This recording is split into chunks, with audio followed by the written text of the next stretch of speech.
What statements are not hearsay even if said out of court? Imagine hearing a statement in court that seems to be out of place. You might wonder, is this hearsay or something else?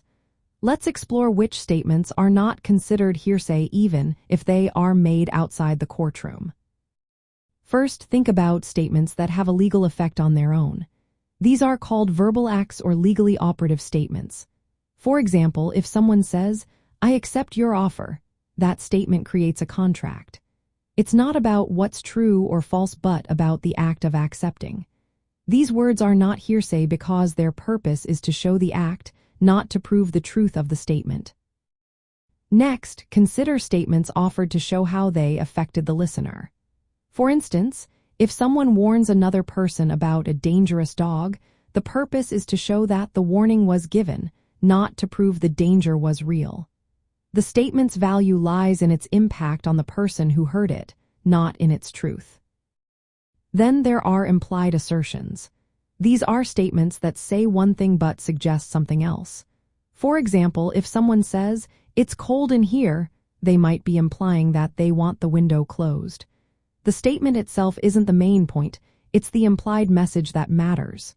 When used to prove that implied fact, it's not hearsay. Non-assertive conduct is another category. This includes actions that are not meant as statements. For example, silence in certain situations can be considered non-assertive and not hearsay. If someone remains silent when accused, that silence might be used to show acknowledgement or disagreement, depending on the context. Statements that reveal what a person knows or is aware of are also not hearsay if they are used to show knowledge, not to prove the fact itself. For example, if someone says, "I know the safe is empty," that shows their awareness, not whether the safe actually is empty. Silence or non-disclosure can sometimes be used as evidence if it's not meant as an assertion. For example, if someone refuses to answer a question, that silence might be relevant, but only if it's understood as non-assertive.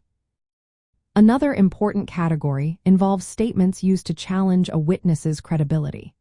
If a lawyer shows that a witness previously made inconsistent statements, those are not hearsay because they are used to question the witness's truthfulness, not to prove the truth of the original statement. Of course, even if a statement is not hearsay or fits an exception, it still must meet other rules of evidence. It has to be relevant and not unfairly prejudicial. Understanding these distinctions helps in court because lawyers need to know when they can use certain statements. They often argue that a statement is not hearsay or that it falls under an exception to get it admitted. Knowing what counts as non-hearsay can make a big difference in how a case unfolds.